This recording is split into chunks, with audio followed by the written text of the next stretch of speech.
سلام، خوبین؟ من نیلوفرم و اینجا آشپزخونه لوتوس چاکلته.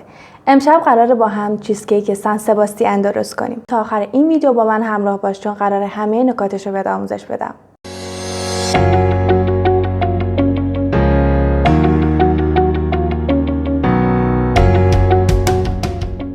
مواد لازم برای درست کردن چیزکیک ما نیاز داریم به 400 گرم خامه صبحانه صورتی که من برای بافت بهترش 200 گرمش رو خامه صورتی زدم و 200 گرم بقیهش رو خامه ترش زدم. خامه ترش کلا باعث میشه که بافت لطیف تری بگیره، ولی شما میتونید همون 400 گرمش رو خامه صورتی بزنین. 600 گرم پنیر خامه‌ای ویلی یا کلا پنیر خامی کم نمک نیاز داریم که شما بازم میتونید نصف نصف پنیر ماسکارپونه و پنیر خامه‌ای بزنین. یه پیمونه شکر لازم داریم که اگه دانه ریز باشه که بهتره. 4 تا تخم مرغ، یه بسته وانیل، یه قاشق غذاخوری نشاسته ذرت و یه قاشق غذاخوری آرد نیاز داریم. برای طعمدار کردنش هم که در آخر بهش نوتلا اضافه میکنیم.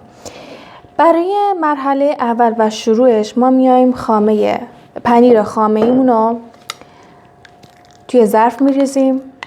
خب همونجوری که مشاهده میکنیم پنیر خامه‌ای بعد از اینکه به دمای محیط برسه همچین بافتی پیدا میکنه، خیلی نرم و کرمیه.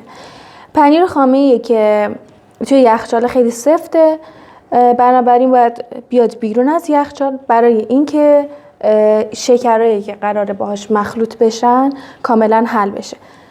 در مرحله بعدیمون ما شکر رو بهش اضافه میکنیم، اینو کامل هم میزنیم و بهش اجازه میدیم که یه 10 دقیقه استراحت کنه که این شکرها کاملا به خورد پنیر خامه‌ای بره و به روایتی آب بشه داخل پنیره. توی مرحله بعدی تا مدتی که پنیر خامه‌ایمون داره شکرها توش حل میشه ما میایم خاممون رو گرم میکنیم. میریزیمش توی قابلمه.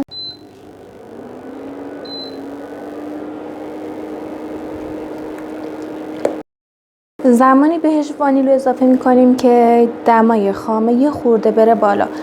ما نمیخوایم که خامه بجوشه، فقط میخوایم که یه خورده حرارت ببینه و بافت آبکی به خودش بگیره.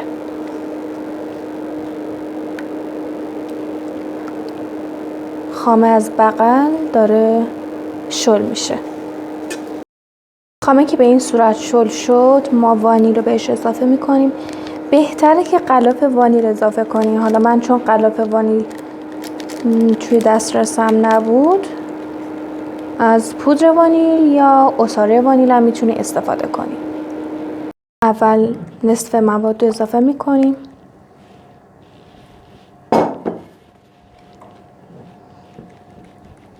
نصف دیگه‌ش هم اضافه میکنیم. توجه کنین که هم زدن بیش از حد توی این مرحله باعث حباب میشه و چیزکیکتون روش ترک میخوره. هرچی حبابا بیشتر، ترک روی چیزکیکتون هم قاعدتا بیشتر خواهد بود. توی این مرحله میایم تخم مرغامون رو دونه دونه با فاصله میریزیم.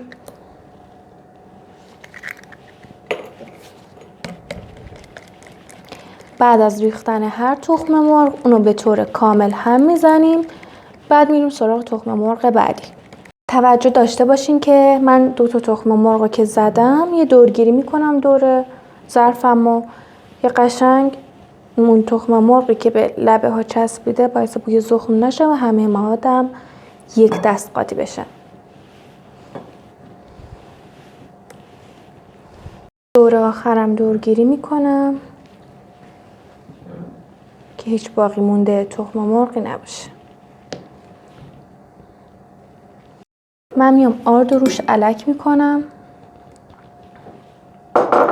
به اضافه نشاسته ذرت.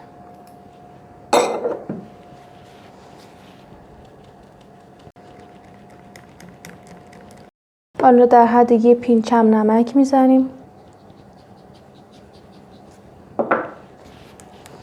بچه این نمکی که زدیم باعث میشه که اون شیرینی که داره به حد تعادل برسه. و اینم یه ترفند دیگه بود که توی چیز کیک ها معمولا نمیزنن این نمکو. بچه ها سعی کنید نه فقط توی چیز کیک، توی همه آیتم بعدی که میخوام بهتون آموزش بدم مواد کیک یا دسرتون رو حتی برای فرم دادن خامه اونو توی یه جهت فقط هم بزنین دیگه. یه بار اینجوری هم نزنین، یه بار اینجوری کنم باعث از بین رفتن حبابای تخم مرغمون میشه. بعد از اینکه مواد کاملا هم زدیم میام یه دور بلندش میکنم. این دفعه تصمیم گرفتم که از سادگی درش بیارم و بهش نوتلا اضافه کنم. شما میتونین بهش به جای نوتلا از کره لوتوس و کره پسته هم استفاده کنید. کاملا سلیقه‌ای، قابل حذف هم هست، به اختیار خودتون میشه حذفی اضافه کنید. ولی من این دفعه رو تصمیم گرفتم که اضافه کنم ببینم تعمیر چه شکلی میشه، چون تا الان اصلا امتحان نکردم ولی احساس میکنم که عطر بوی خاصی بهش میده و دیدم که بعضی کافه ها زدن. حالا میزنیم ببینیم چه شکلی میشه. میریم اینو بلندش کنیم.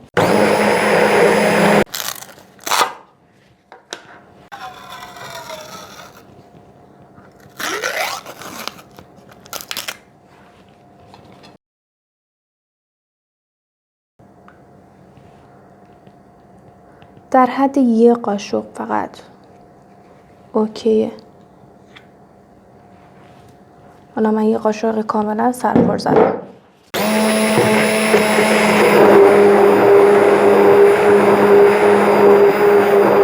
من یه توضیح بدم بچه در مورد قالبامون. شما اگه بخواین سن سباستیانتون ارتفاعش کم باشه قالبش باید بزرگتر باشه، ولی من کلا برای این مواد قالب 20 تا 25 باید استفاده بشه. این قالبی که میبینین حالا توش هم کاغذ گذاشتم. سری قبلی که ویدیوش رو توی اینستا گذاشته بودم که ویدیوش قوقا پاک کرد و حدود 2 میلیون ویو خورد. اون ویدیویی که سن سباستیان ساده درست کردم و توی این قالب بود. این دفعه رو میخوام توی این قالب درست کنم. حدس میزنم که ارتفاع بیشتری داشته باشه که حدسم نه کاملا این شکلیه. کلا وقتی فضاش کمتر باشه پف بیشتری داره و پف که نه میتونیم بگیم ارتفاع بیشتری داره. توی این یکی قالب نه ارتفاع کمتری داریم. ولی نکته بعدی که میخواستم بهتون یادآوری کنم کاغذی که باید برای چیزکیک سن سباستیان یا چیزکیک ژاپنی این دوتا شیرینی حتما باید کاغذش بلندتر از قالبش بشه، مخصوصا برای مواردی که قالبمون کوچیکه. من الان حدس میزنم که این از کاغذم بالاتر بیاد. حالا باید ببینیم چی میشه دیگه.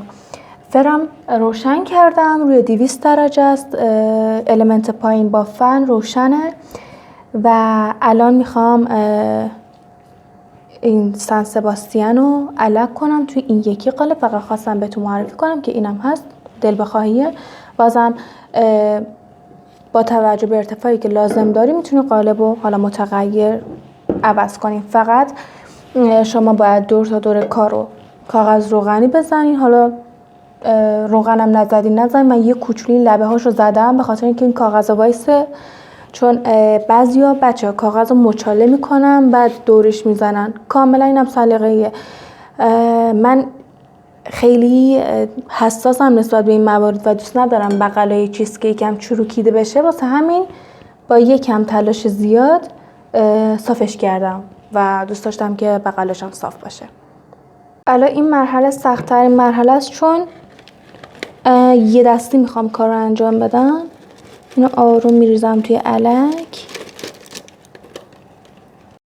بچه‌ها اینو علک کردیم. میبینی این دونه های ریزو اینا مال پنیر خامه‌ایه.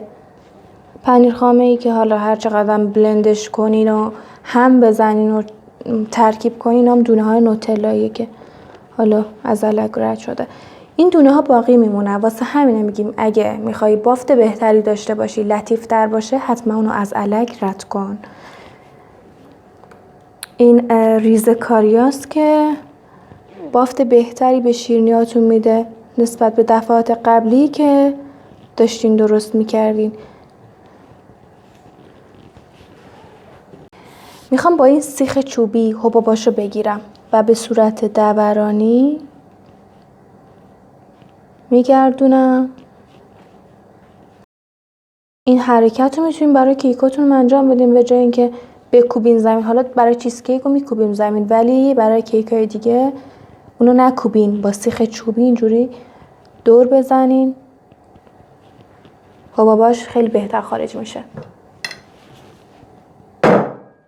دیگه من حباباش به حداقل رسوندم، دارم میرم بذارم توی فر 200 درجه سانتیگراد، المنت پایین با فن روشن. خب اینو از فر در بردیم، همونجوری که داریم میبینین. وقتی از فر در بیارین این حالت ژله‌ای داره که میلرزه. باید همینقدر روش طلایی بشه.